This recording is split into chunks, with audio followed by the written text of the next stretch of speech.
नमः। जय जय भक्ति सिद्धांत सरस्वती गोस्वामी ठाकुर की जय।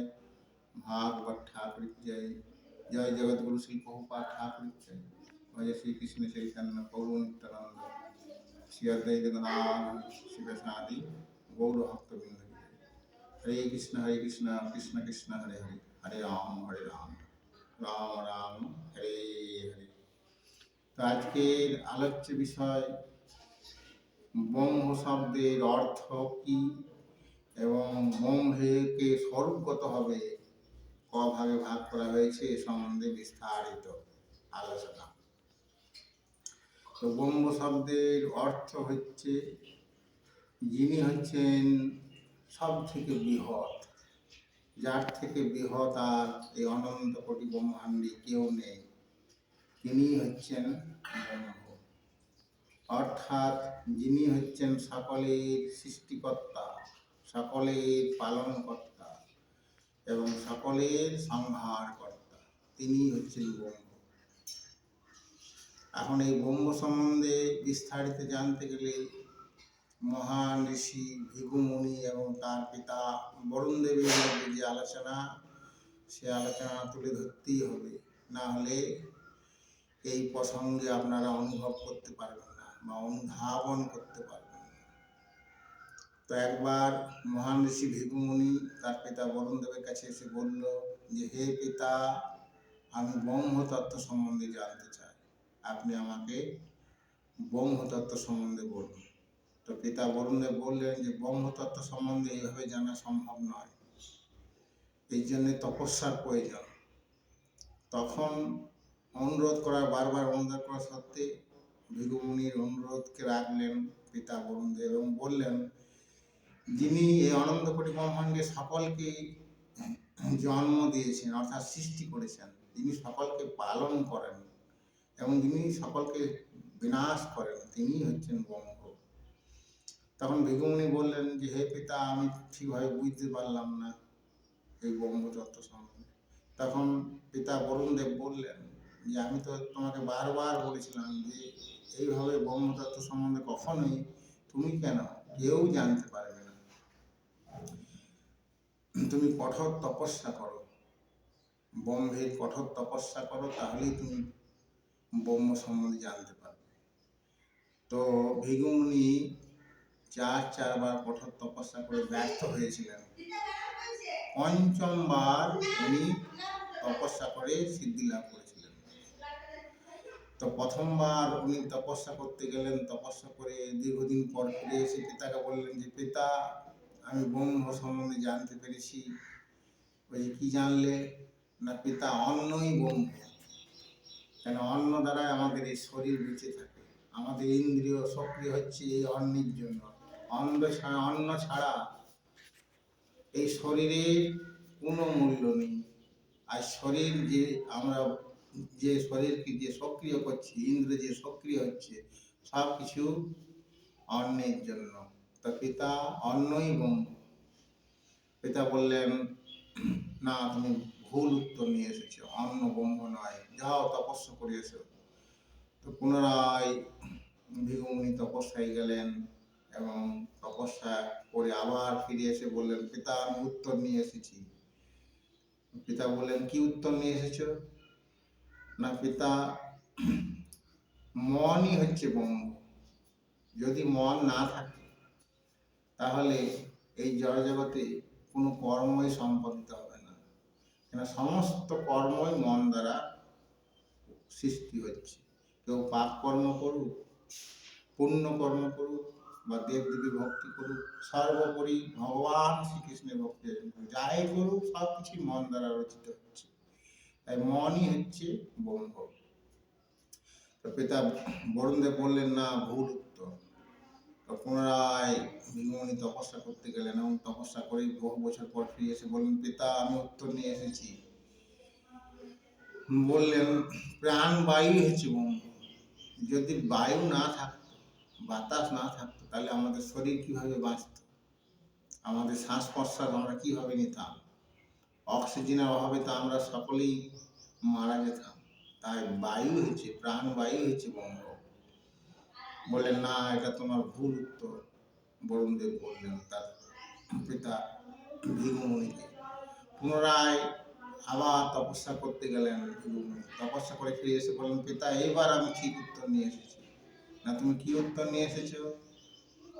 না পিতা, আত্মাই হচ্ছে ব্রহ্ম। যদি আত্মা না থাকে তাহলে এই শরীরের কোনো মূল্য নেই। এই যে আমাদের শরীর, প্রতিটি জীবের, সেই শরীরকে সক্রিয় করছে আত্মা। আত্মার জন্যেই ইন্দ্রিয় সক্রিয় হচ্ছে, আর এই আত্মাকে পরিচালনা করছে পরমাত্মা।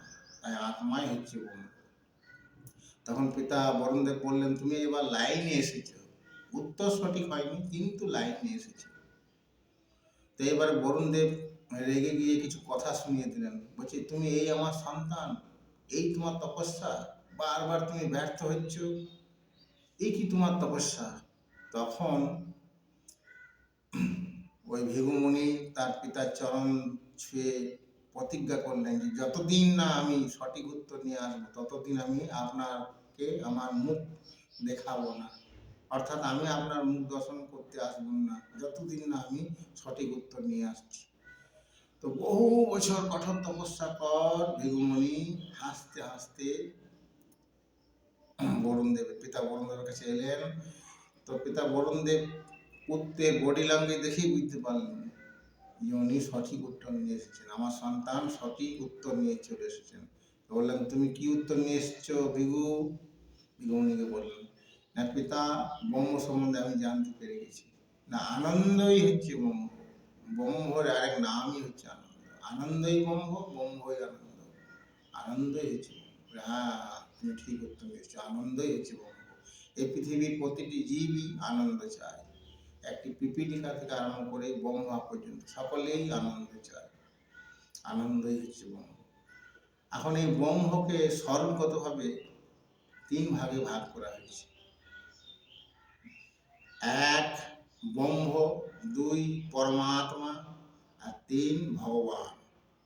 তো প্রথমে ব্রহ্ম সম্বন্ধে বলার প্রয়োজন রয়েছে। ব্রহ্ম মানে একটা শক্তি, সর্বশক্তি না হলে একটা শক্তি, যেটা সর্বশক্তিমান ভগবান থেকেই প্রকাশিত, কিন্তু কোনো আকার নেই, নিরাকার। রূপ, গুণ, লীলা কোনো কিছুই নেই, কিন্তু একটা বিশেষ শক্তি, সেটাই হচ্ছে ব্রহ্ম। আর দ্বিতীয় হচ্ছে ভগবান। ভগবান শঙ্খচক্র। দ্বিতীয় হচ্ছে পরমাত্মা। পরমাত্মা শঙ্খচক্র গদা পদ্মধারী বিষ্ণু। তো পরমাত্মা সব কিছুই রয়েছে, রূপ রয়েছে সুন্দর, রূপবান, সদায় মুখে হাসি ওনার, গুণ রয়েছে, সব কিছুই ওনার রয়েছে, কিন্তু উনি লীলা করেন না।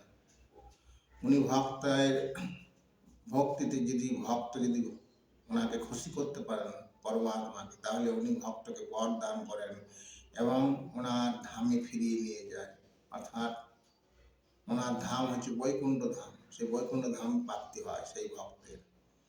ভক্তকে সাক্ষাৎ দর্শন দেন, তাকে বিভিন্ন বিপদ আপদ থেকে রক্ষা করেন, কিন্তু উনি লীলা করেন না। তো পরমাত্মা কোনো লীলা করেন না। আর অন্তিম হচ্ছে ভগবান, সুপ্রিম পাওয়ার, সর্বোচ্চ শক্তিমান, যাকে বলে সর্বশক্তিমান, যার থেকেই বিষ্ণু প্রকাশিত, যার থেকেই ব্রহ্মের প্রকাশ, অনন্তগতি ব্রহ্মাণ্ডের প্রকাশ, যার থেকেই দেবাদিদেব মহাদেব, সৃষ্টিকর্তা ব্রহ্মদেব, অনন্ত জিতমা সকলেই প্রকাশিত। উনি হচ্ছেন ভগবান। তাহলে এখানে বিষ্ণু, পরমাত্মা এবং ভগবান শ্রীকৃষ্ণের মধ্যে কি পার্থক্য? অর্থাৎ পরমাত্মা এবং ভগবানের মধ্যে কি পার্থক্য? এমনি তো কোনো পার্থক্য নেই, কিন্তু লীলা ক্ষেত্রে গুণগত পার্থক্য রয়েছে।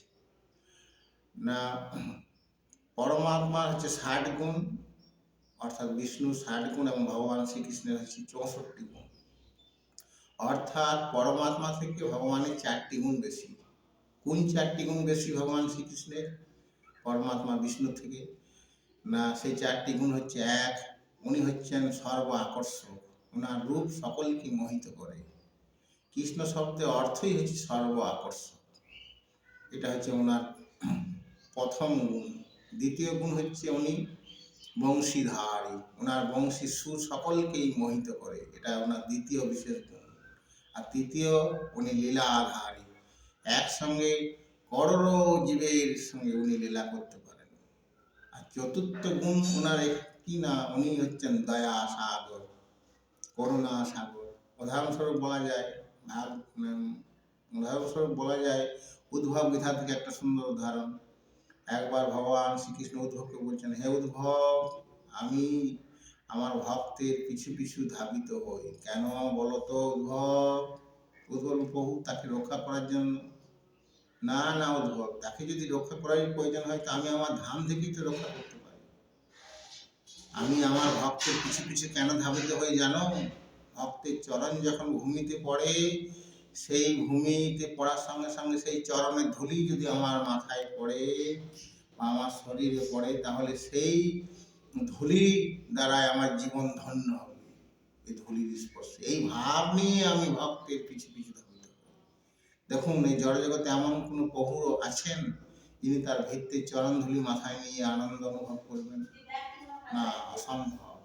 এই জন্যই ভগবান শ্রীকৃষ্ণ হচ্ছেন দয়া সাগর, করুণা সাগর। ওনার মতন দয়া করুণা কারণ এই চারটি গুণই হচ্ছে বেশি পরমাত্মা থেকে, বিষ্ণু থেকে ভগবান শ্রীকৃষ্ণের। তো এই হচ্ছে ব্রহ্মতত্ত্ব। তো এই হচ্ছে আমার আলোচনার মূল ভাবার্থ। হরে কৃষ্ণ, জয় রাধে, জয় শ্রী রাধে, জয় জয় রাধে।